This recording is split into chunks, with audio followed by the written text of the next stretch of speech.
I absolutely think that the Model 3 ramp, first of all, ahead of schedule. I know they guided to 5,000 per week by the end of 2Q, but really at the end of the first quarter call, no one believed that was possible. They hit their bogey there.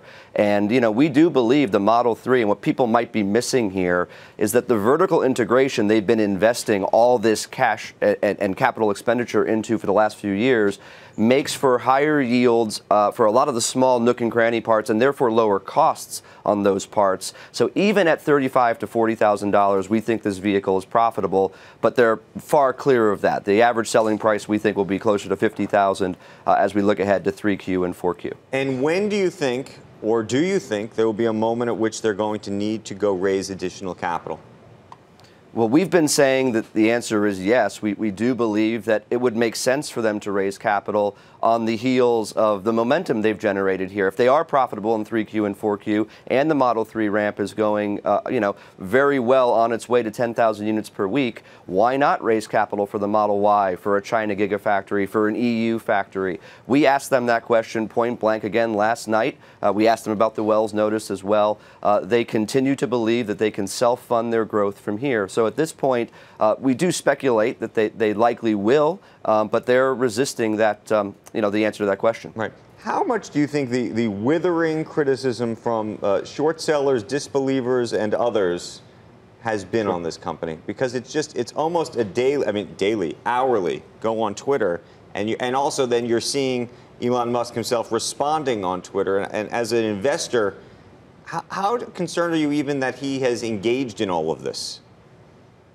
Look, I would say it makes me uncomfortable on an hourly basis. I think you hit the nail on the head. If you don't like what you hear from Tesla, wait an hour, sort of the joke.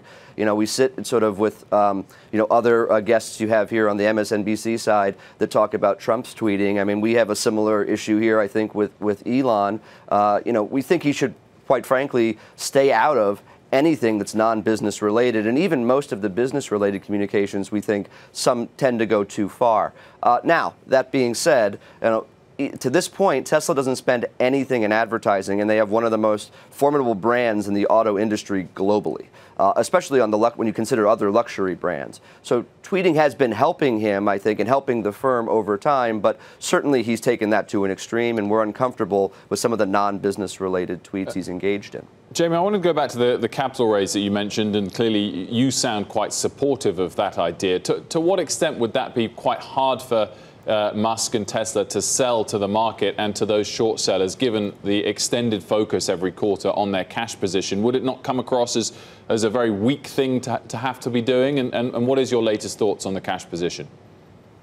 Well, first of all, we're tracking at about $2.5 billion CapEx for the year. When we started the year, the view was it would be about flat to last year's $3.5 billion. So we're $1 billion lower on a CapEx run rate. We're, as far as we know, tracking very well on the Model 3 production ramp. And when you put those two things together, we do see cash flow positive and potentially profitable results in 3Q and 4Q. Without that, I think they have a problem. So to the degree that they sort of prove out the profitability of the Model 3, then I think they are in very good shape to go back to the market and to ask for funds to use toward the Model Y, the crossover utility version of the 3, and to build into China, which to this point has been absent from the discussion. It's the biggest auto market in the world.